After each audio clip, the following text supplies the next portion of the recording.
The host city for Super Bowl 46 is Indianapolis, and Mayor Greg Ballard is with us. He himself a former Marine and a native of this town.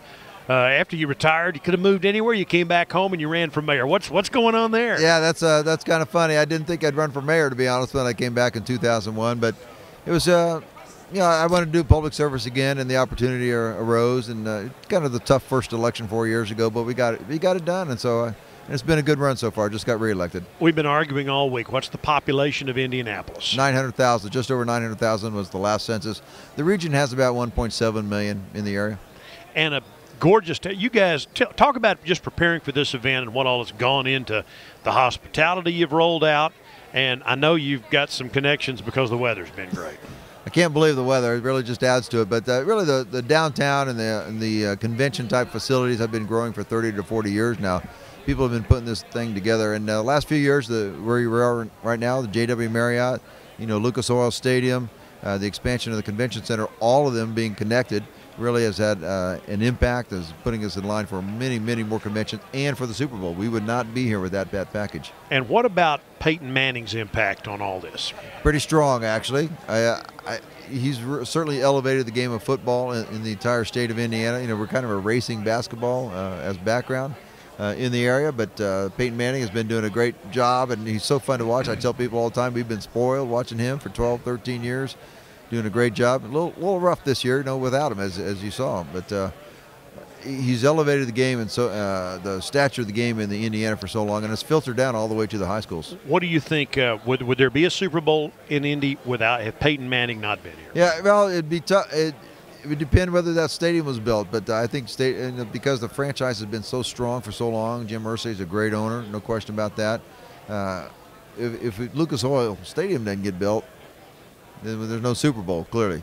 So, and I think Peyton's stature and the ability of the franchise to draw such strong crowds and get such exposure probably had a big piece of that. Now, the event's not over yet, but give me an idea of what you expect, what you think the financial impact on this area will be. Yeah, well, the impact that the NFL estimates always is a pretty wide range, 150 to 400 million. I hope we do about either in the middle, maybe near the top.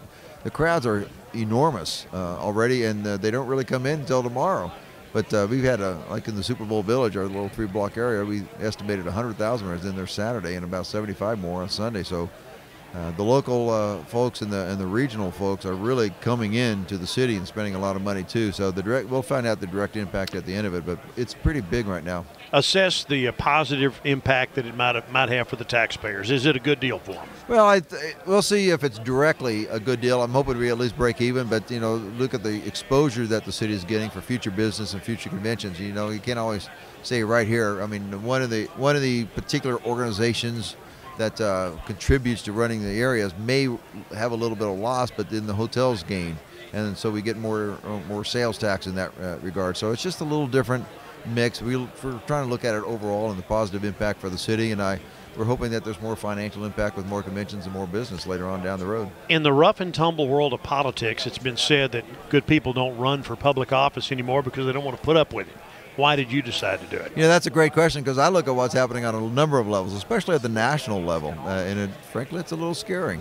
But if you believe in what you're doing, you put up with it a little bit. And I hate the political process. In fact, to be honest with you, we polled it last year, and 3/4 of the people in Indianapolis still don't see me as a politician, which I took as a good like sign. That? You like that? I like that. Okay. They know I'm just trying to do the right thing in the city, which I think they appreciate very much. But you get caught up in the political process. It's ugly. It's ugly sometimes, and I worry about it. I mean, we could probably handle it locally, but national level, we need really strong people to stand up, and I'm afraid they're not. Well, I'm a big fan of Memorial Day weekend and what goes on here. That little event is one of my favorites, the Indy 500. Never been to it. But this and that and all of the above, I mean, it's a great week for the city, isn't it? It is. Like I said, we know how to put on big sporting events. We know how to do this thing, and Memorial Day is very, very special that weekend, largest one-day sporting event in the world, but we make it about Memorial Day also. I mean, it's a very patriotic event throughout that month, the entire month of May. But this is a broad, deep event as far as exposure and people looking at Indianapolis and seeing what we're all about. And so that's why the impact on our city can be very, very strong, because just a lot of people are going to see that Indianapolis may not be what they thought it was.